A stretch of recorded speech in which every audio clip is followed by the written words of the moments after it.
Amin wassalatu wassalamu ala sayyidil mursalin wa ala alihi wa ashabihi wa man tabi'ahum bi ihsan ila yaumil amma ba'du. Ibu-ibu ikama majelis ta'lim at-taqwa ya. At-taqwa yang dimuliakan oleh Allah Subhanahu wa taala, Ikatan Keluarga Madura Kabupaten Jayapura. Al-babul khamis fi ghalabati nafsi wa adawati syaitan. Ini bab yang kelima dari kitab Muqashafatul Qulub Imam Ghazali. Di dalam bab untuk bagaimana fi ghalabati nafsi,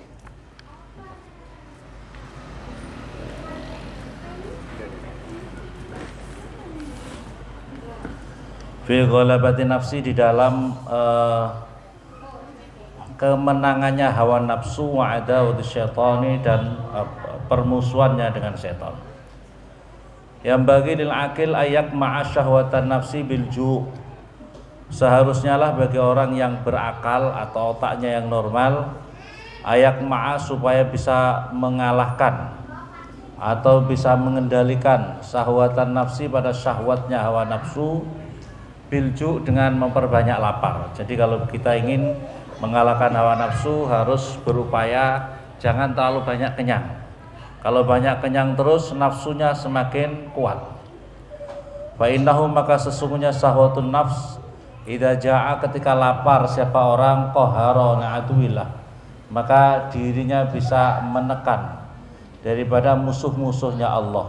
Musuhnya Allah yaitu hawa nafsu tadi. Fa inna wasilatas syaitan karena sesungguhnya perantaranya setan itu adalah asyahwat. Setan bisa menghancurkan manusia itu adalah lewat hawa nafsunya manusia. Wal akli was surbi, dan banyak makan, banyak minum. Kama qala ta'ala, kama qala sallallahu alaihi wasallam sebagai sabda Nabi, innas syaitan yajri min ibni adam majrad dam. Sesungguhnya setan ini bisa berjalan dari keturunan anak Adam majrad dam, yaitu tempat jalannya darah. Setan itu bisa masuk kepada aliran darah kita. Fadayyiqu maka hendaklah kalian bisa mempersempit majarihi tempat jalannya setan bilju'i dengan banyak lapar. Wa inna aqraban nasi, dan sesungguhnya orang yang paling terdekatnya manusia ilallahi ta'ala kepada Allah ta'ala yaumul qiyamah man talaju. Jadi kalau kita ingin paling dekat sama Allah Subhanahu wa taala adalah man talaju'uhu, barang siapa yang memperpanjang laparnya, wa asuh dan hausnya, wa adamul muhlikat, dan perkara yang bisa menghancurkan keturunan anak Adam itu syahwatul batni, itu adalah syahwatnya karena pengaruh kenyang, karena pengaruhnya perut kalau terlalu kenyang syahwatnya semakin kuat. Fobia ukhrijah Adam wa Hawa, dan oleh karena itu, karena syahwat perut ini, maka oleh karena itu Nabiullah Adam dan Sayyidah Hawa, moyang kita, Nabi Adam dan Sayyidah Hawa itu dikeluarkan dari surga juga karena memperturutkan, tidak bisa mengendalikan hawa nafsunya perut, ingin mencicipi daripada syajarah pohon yang dilarang oleh Allah untuk mendekatinya, yaitu di dalam surga. Itu karena godaan setan. Karena apa? Ingin ngicipi daripada buah itu tadi. Maka oleh karena itu wal batnu ala tahqiq, maka oleh karena itu perut ini setelah diteliti adalah yambu'us syahwat, tempat munculnya berbagai macam syahwat. Wa qala ba'dul hukama man istawlat alaihi nafsu sara asiran fi hubbi syahwatiha. Sebagian ulama-ulama al-hikmah mengatakan barang siapa orang itu sudah dikuasai, man istawlat alaihi nafsu, barang siapa orang itu dikuasai oleh hawa nafsu, sara asiran fi hubbi syahwatiha, maka orang itu sudah dikatakan tertawan oleh syahwat-syahwatnya, mahsuran fi sijni hafwatiha, dan orang itu sudah dibelenggu oleh penjara kesalahan hawa nafsunya. Kalau orang sudah terlalu seperti ini, wa muniat qalbuhu minal fawaid. Orang kalau sudah memperturutkan hawa nafsu karena terlalu banyak makan minum, maka hatinya susah untuk menerima faidah-faidah. Hatinya susah untuk menerima ilmu. hatinya susah untuk bisa menjalankan ilmu-ilmu karena hatinya sudah semakin tertutup. Pokoknya orang kalau sudah pikirannya makan, makan, minum, apalagi sampai perkara-perkara yang diharamkan makanannya, sudah itu tandanya hancur, susah untuk menerima kebenaran. Maka oleh karena itu ibu-ibu yang dimuliakan oleh Allah, model-model di pondok pesantren, model-model di pondok pesantren itu adalah makan. Kalau di pondok pesantren itu jangan terlalu yang mewah-mewah terus. Karena apa?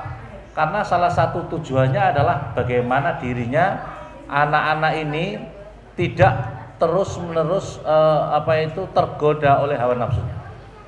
Ya, mohon maaf, pokoknya ibu-ibu kalau pokoknya di rumah jualan sate, apalagi sate kambing, anaknya setiap hari pagi 1 porsi, sore 1 porsi karena masak kambing. Baru MTS aliyah saja kayaknya sudah mau nikah saja. Iya apa tidak? Ya. Kalau pokoknya setiap hari makan kambing, pagi, siang, malam makan kambing. Kira-kira bisa tamat MTS apa enggak kira-kira? Sudah minta nikah dulu, minta kawin. Ya. Ini artinya kalau bisa masalah hawa nafsu itu. Makanya pondok-pondok pesantren itu kita dilatih kalau bisa makan, tapi jangan terlalu mewah-mewah. Karena apa? Makannya yang sederhana. Karena kalau makan terlalu mewah, itu yang ada hawa nafsunya. Yang adalah hawa nafsunya. Bukan otaknya, bukan hatinya semakin jernih, tapi hatinya semakin susah untuk dikendalikan. Oleh karena itu saya punya anak kalau di Pondok Sarang sana. Itu di Pondok Sarang sampai sangunya saja alhamdulillah di sana itu diatur sama Pak Ustadznya. Pokoknya setiap hari pokoknya katakanlah 5.000. Enggak boleh lebih, enggak boleh jajan lebih daripada itu pokoknya. Karena apa? Itu untuk mengendalikan. Pokoknya setiap hari dijor saja. Anak-anak dijor saja. Itu bukannya menjadi baik anak kita. Anak-anak kita menjadi semakin hancur. Anak-anak kita karena yang ada adalah nafsunya yang lebih utama yang mendominasi. Maka oleh karena itu bagaimana ibu-ibu punya anak, sekarang punya anak-anak kita ini semakin berat cobaannya. Karena apa? Masalah memperturutkan hawa nafsu. Susah untuk ngaji, mainnya HP terus ya. Minal fawaid mansuk ya, man barang siapa sako menyiram siapa orang ardol jawareh pada tanahnya anggota tubuh bisa hawat dengan syahwat-syahwatnya faqad gharasa fi qalbi sajaratan nadam. Barang siapa orang itu, orang tua dan lain sebagainya membiarkan anak-anaknya selalu memperturutkan hawa nafsunya, maka sesungguhnya dia sedang menanam benih-benih penyesalan terus menerus di dunia dan di akhirat nanti. Semakin susah untuk dekat sama Allah. Kalau anak-anak kita semakin pokoknya diperturutkan hawa nafsunya, semakin susah dirinya mendekat sama Allah Subhanahu wa taala. Ini adalah kegagalan orang tua punya anak-anak ya. Orang tua sekarang ini gagal. Kalau anak-anak kita terlalu memperturutkan hawa nafsu itu namanya gagal orang tua mempunyai anak. Waraqiba fi al-amal lianna Allah taala khalaqal khalqa, karena sesungguhnya Allah Subhanahu wa taala menciptakan makhluk itu atas 3 macam. Dalam kitab ini diterangkan gitu, atas 3 macam. Pertama, khalaqal malaikah. Allah menciptakan malaikat. Waraqiba fi malakal. Allah memberikan kepada malaikat itu al-aqal, punya akal, akalnya yang bagus. Walam yarkab fi masyahwat, dan tidak diberikan kepada malaikat itu syahwat. Jadi malaikat itu tidak diberikan syahwat. Wa khalaqal bahaim, Allah menciptakan binatang. Wa raqiba fi syahwat, dan binatang itu diberikan syahwat kepada binatang itu. Walam yarkab fi akal, tapi tidak diberikan akal. Binatang itu diberikan syahwat tapi tidak diberi akal. Akalnya tidak normal. Maka binatang itu santai saja karena akalnya tidak normal.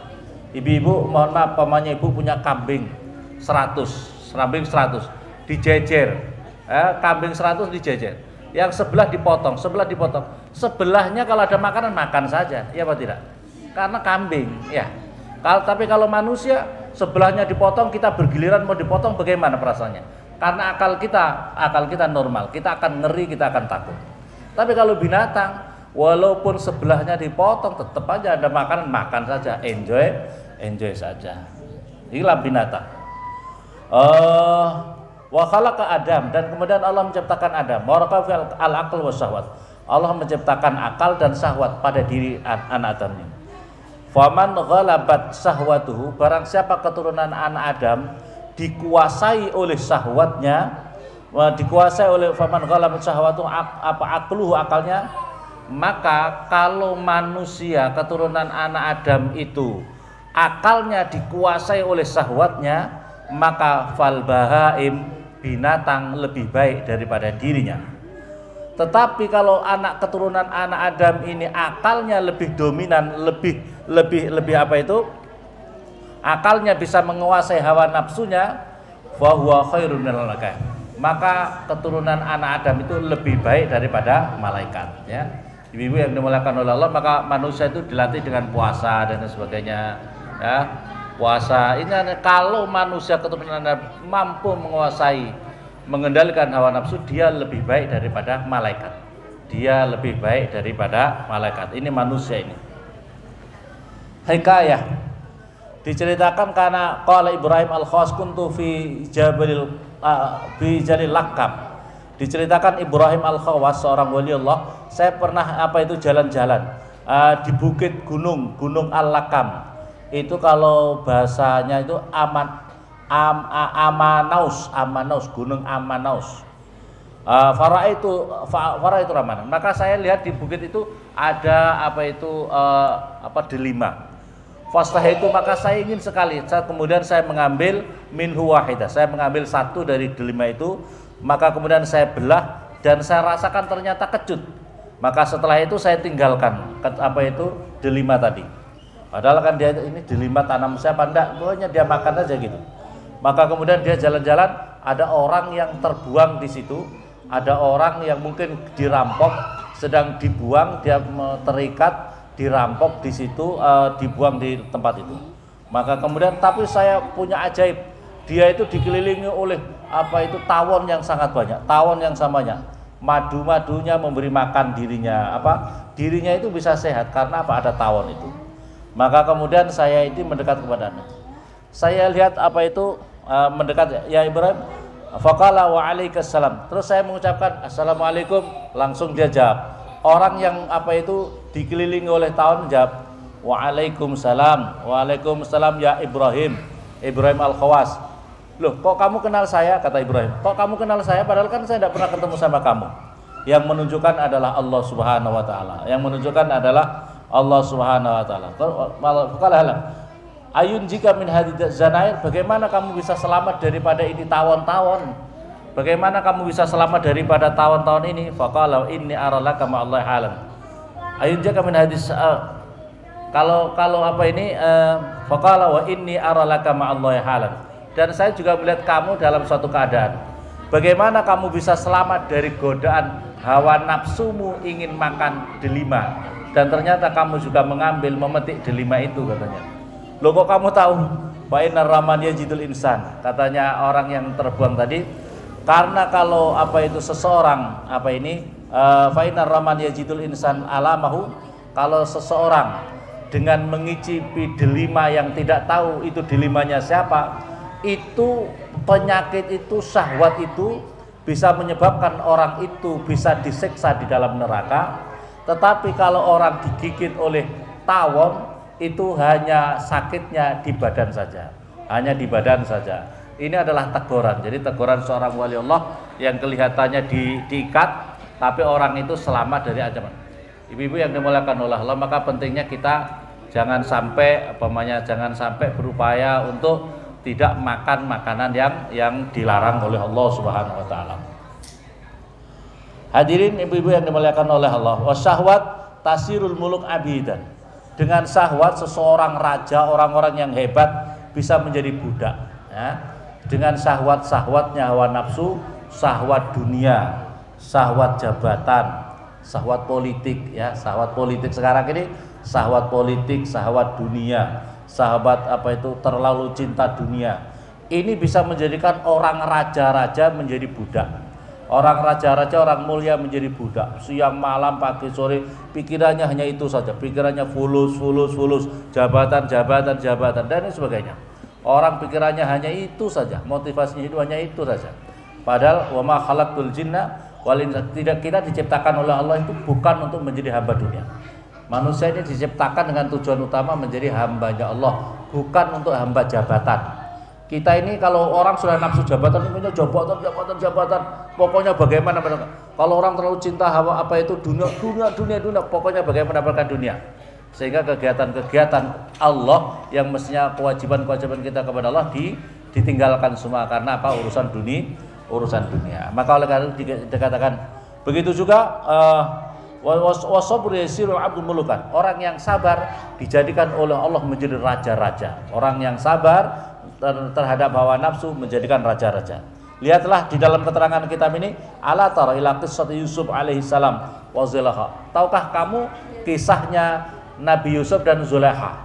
Kisahnya Nabi Yusuf dan Zulaikha. Nabi Yusuf itu karena sabarnya, walaupun kemudian dipenjara, walaupun digoda oleh Zulaikha, tetap sabar, kemudian menjadi pemimpin atau bahasa sekarang menteri dalam Mesir dan mengislamkan orang Mesir pada saat itu. Tapi orang yang mempertukarkan Zulaikha menjadi orang yang hakirah, menjadi orang yang hina, fakirah yang fakir, ajuzah yang tua renta, umya yang buta, li ajli syahwatnya, karena memperturutkan syahwat-syahwatnya. Wa inna Zulaikha lam tasbir an mahabbat Yusuf, karena Zulaikha tidak sabar menghadapi cintanya kepada Nabi Yusuf alaihi salam. Hukia Abul Hasan Ar-Razi annahu ra'a walidahu. Ada seorang syekh namanya Abul Hasan Ar-Razi. Ra'a melihat orang tuanya, mimpi orang tuanya fi manami. Setelah 2 tahun. Bapaknya sudah meninggal kurang lebih 2 tahun. Bisa naten wa alaihi syabun minal qatr. Tetapi dia kasihan, ternyata bapaknya itu berpakaian yang terbuat dari aspal. Dari aspal yang panas. Dia kesakitan. Faqala ya bima li ar'alik. Wahai bapakku, kenapa saya melihat kamu seperti ini? Alaika hayat ahli nar. Faqala ya waladi, wahai anakku, inilah sebab aku ketika di dunia selalu jadabatni nafsi, saya masih memperturutkan hawa nafsuku. Maka oleh karena itu, inilah sebabnya aku tergeret menjadi orang-orang ahli neraka. Maka oleh karena itu ibu-ibu yang dimuliakan oleh Allah, jadi kadang-kadang ini kita bisa mimpi orang tua. Jadi kalau kita mimpi orang tua itu menjadi kadang-kadang isyarat. Orang-orang yang meninggal, kalau dia dalam keadaan yang baik, bahagia, senang, insya Allah almarhum yang di sana itu dia dalam keadaan senang. Tapi kalau ibu pemanya mimpi orang tuanya siapa, kok keadaan susah, pakaian yang compang-camping, itu berarti ada sesuatu yang belum sempurna di dalam masa hidupnya. Maka oleh karena itu perlu membaca doa, perlu baca zikir. Siapa tahu bisa meringankan beban-bebannya di dalam kubur. Maka oleh karena itu penting, perlu orang tua, anak-anak harus membahagiakan orang tuanya. Salah satu kebahagiaan orang tua itu apa ibu? Orang tua kebahagiaan itu kalau anak-anaknya mau ngaji. Dalam kisah itu diceritakan di Yaman ada seorang waliullah mimpi terhadap orang ahli kubur. Ternyata orang di kubur semuanya itu dia lihat banyak yang mendapatkan kebahagiaan. Tapi ada orang yang selalu disiksa terus-menerus. Dia kenal itu orang kampungnya. Terus kemudian beberapa tahun kemudian dia mimpi lagi. Orang yang dulu disiksa diangkat oleh Allah. Orang yang disiksa diangkat oleh Allah. Terus saya tanya, Bapak, bukankah kamu dulu disiksa oleh Allah? Iya, saya dulu disiksa oleh Allah. Terus kemudian bagaimana Allah mengampunkan dosa-dosamu? Kata seorang syekh tadi. Wahai syekh, alhamdulillah saya itu dulu meninggal, istri saya hamil. Saya meninggal, istri saya hamil. Begitu anak saya waktunya mondok, katakan waktu mondok itu tamat SD ya. Selama itu saya terus disiksa karena dosa-dosa saya. Tapi begitu anak saya mondok, anak saya pertama mondok, menghadap sama kiai, di hadapan kiai dia ucapkan, dia baca baru membaca Bismillahirrahmanirrahim di hadapan kiai, maka seketika itu Allah memerintahkan malaikat, wahai malaikat, lepaskan semua siksaan-siksaannya. Karena syafaat anaknya yang soleh, baru saja dia membaca basmalah atau belajar ngaji di hadapan kiai. Maka saat itu pula dilepaskan. Maka oleh karena itu coba bayangkan, berarti itu kan mulai hamil, melahirkan sampai umur 7 tahun masuk SD. Tahu katakanlah ya, SD kalau umpamanya tamat SD itu umur berapa?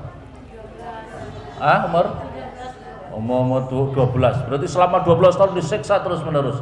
Untung anaknya mondok. Kalau tidak mondok disiksa terus sampai hari kiamat. Maka pentingnya anak itu mondok. Ini cara yang paling istimewa untuk supaya kita diselamatkan di alam barzakh. Maka oleh karena itu kalau bisa ibu-ibu, jadilah orang tua yang punya anak yang bisa membimbing orang tuanya masuk surga. Jangan sampai punya anak-anak yang membimbing masuk neraka.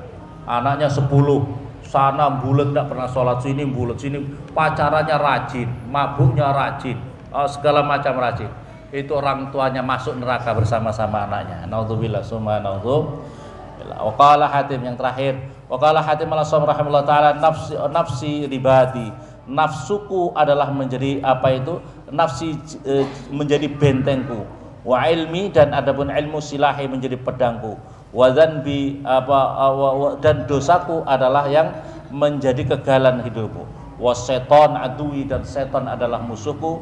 Wa ana binafsi ghadir, dan saya dengan binafsi dengan nafsuku ghadir, selalu apa itu waspada. Jadi oleh karena itu pentingnya harus waspada dengan hawa nafsu. Hawa nafsu diri kita itu macam-macam. Nafsu kita itu maunya tidur terus, tidak mau sholat. Apalagi kalau malam tidur aja, aduh capek, tidur terus, tidak mau ikut majelis ta'lim, itu nafsu. Tidur terus, pokoknya segala macam nafsu yang menggoda kita untuk tidak mengikuti peraturan. Maka oleh karena itu kita perlu mujahadah, perlu bersungguh-sungguh, perlu mujahadah bersungguh-sungguh, perlu berjihad, jihad melawan hawa nafsu. Barangkali demikian, semoga manfaat. Assalamualaikum warahmatullahi wabarakatuh.